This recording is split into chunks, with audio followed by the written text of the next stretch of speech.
I'm convinced that people in middle school, high school, and college are known for things.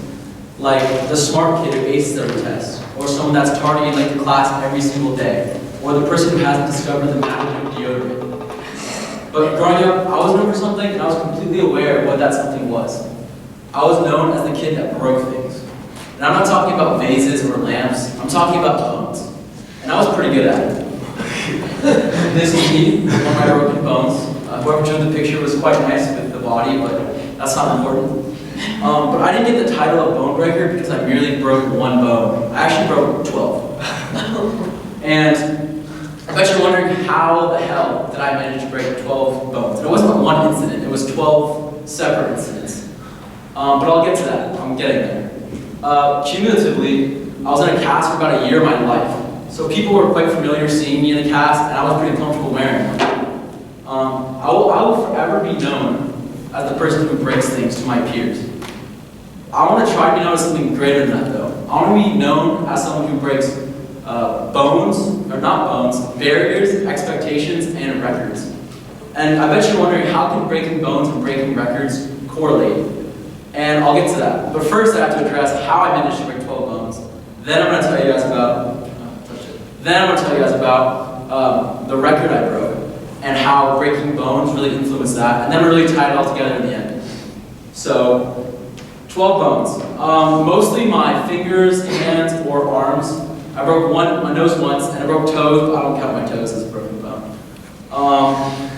So, I played goalkeeper for soccer. I broke many of my hands that way. Just like silly stuff, reaching for a ball, hit off the post, my thumb off the post, reaching for a flag in flag football. Here are some pictures. This is me. I think my team was still playing in the game, but I had my soccer jersey on as a goalkeeper. Freshly broken arm. I went up for a high ball as a keeper, and I hit my knee on someone's shoulder, did a flip to try to reduce the impact.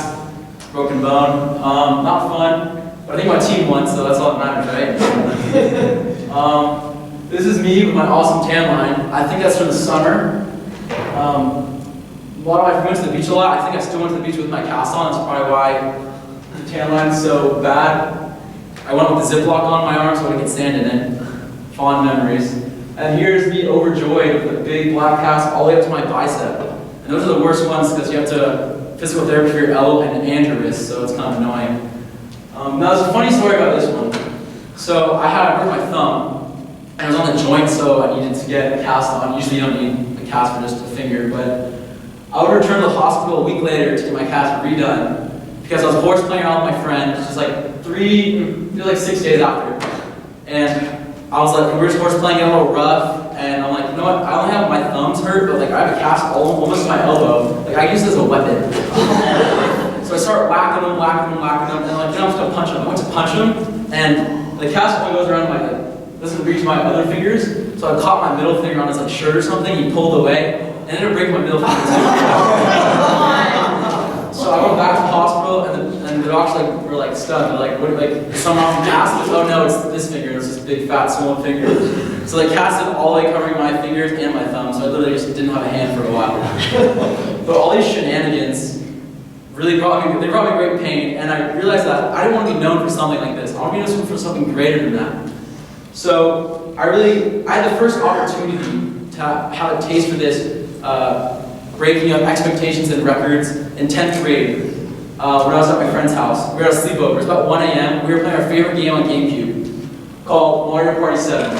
And my favorite minigame of Mario Party 7 is Fun Run. And in Fun Run, we were playing for about 30-40 minutes. I won every time. We would just play the same minigame over and over again. I'm like, guys, I bet I can break the world record for this game. I'm really good at it. And like, Matt, no way. We're going to bed, it's 1 a.m., like, you're ridiculous. They went to bed. After 4 hours of playing this one game and getting all the mechanics perfectly right, I beat the world record by 100th of a second. And when I woke up with my friends, they were stunned, and the looks on their face to see, they put an expectation on me, like, I cannot do this, and I broke that. And it made me feel almost like small, it made me feel like somewhat significant, and it's probably the greatest contribution I've had on this earth so far. But this really sparked a desire to not only to go from breaking bones to breaking records and expectations. So why you're here today, why I'm talking to you, is because evidently breaking bones has helped me and showed me how to break expectations and records. But the funny thing about breaking bones is that they heal stronger in the place that you broke them than they were previously were. So I took the philosophy of that, and I thought about it. I was like, why should I have to break a bone to realize, or break many bones to realize I need to stop doing this? And you could think about this as like a test maybe. Why should you get a bad grade on a test and realize, oh, I have to study more? You should know in the first place. Another example like you could use towards this is, say you want to run tonight, or you're like, oh, I'm too lazy, let me run tomorrow. But if you're healthy now, why would you do it today? You might be ill tomorrow. You might hurt yourself before the run tomorrow and be unable to. So if you're able to do something now, do it. Don't wait till tomorrow. If you want to run like a marathon, you're going to have to start training intensely for it if you want to do it. If you want to ace a test, you have to start mastering the material now. But there is no way you're going to be able to beat the Mario Party 7 world record with a cast on your hand. Thank you.